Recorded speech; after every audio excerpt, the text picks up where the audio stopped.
போண்டா எப்படி போடுறதுன்னு பார்த்துடலாம். போண்டா வந்து நான் பாலக்கீரையில போடுறேன். ஒரு 1/4 கட்டு எடுத்து வச்சிருக்கேன். பாலக்கீரை கட் பண்ணி சின்ன சின்னதா அதுல 2 டீஸ்பூன் ஜிஞ்சர் கார்லிக் பேஸ்ட், ஒரு 4 கிரீன் சில்லி கட் பண்ணி வச்சிருக்கேன், அதை போட்டுக்கலாம். அதோட கொஞ்சம் மஞ்சத்தூள்,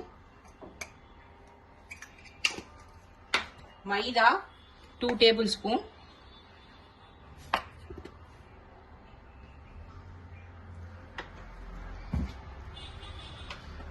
கடலை மாவு 3 டேபிள் ஸ்பூன்,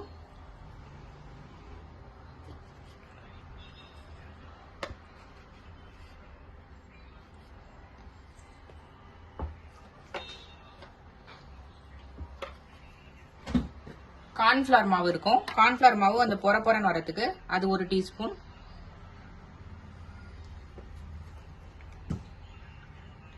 உப்பு தேவையான அளவு,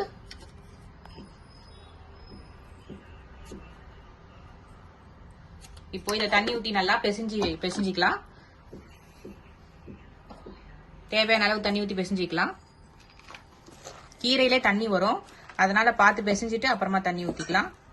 கீரையில இப்படி பெசி சொல்லவே கீரை ஃபுல்லா தண்ணி இருக்கும், அதுவே உறிஞ்சிக்கும். பார்த்து தண்ணி ஊத்தலாம்.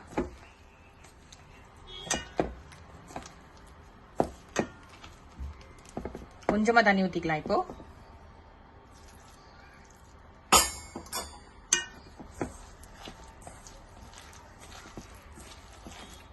நல்லா அழுத்தி பிசைஞ்சிக்கலாம்.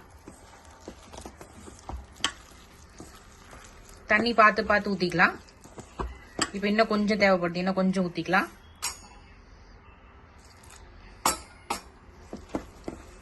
ஈஸியா 5 மினிட்ஸ்ல போட்டுடலாம். மைதா, கடலை மாவு, கார்ன்ஃபிளவர் இருந்தா போதும். லூஸ் ஆயிடாம தண்ணி மட்டும் கரெக்டா பார்த்து ஊத்திக்கோங்க.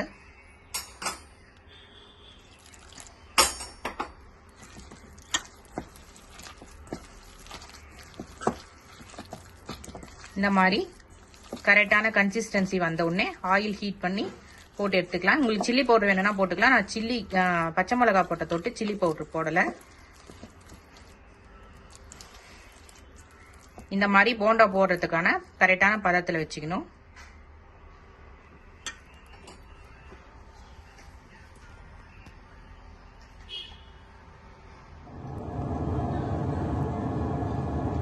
இப்போ ஆயில் நல்லா ஹீட் ஆயிடுச்சு, போட்டு எடுத்துக்கலாம். இப்படி எடுத்து இப்படி போட்டு விட்டுறணும்.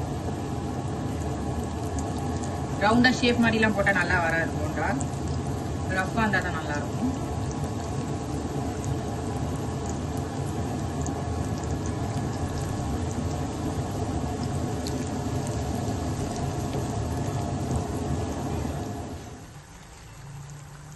இது மாதிரி நல்லா திருப்பி போட்டு நல்லா உள்ள வேகணும். நல்லா சிம்ல வச்சு திருப்பி போட்டு நல்லா வந்துச்சு போண்டா.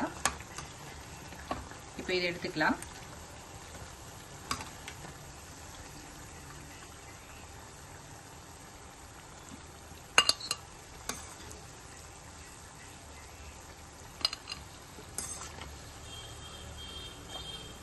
சிம்ல வச்சு நல்லா திருப்பி போட்டு ரோஸ்ட் பண்ணணும், இல்லைன்னா உள்ள இருக்கிறது வேகாது.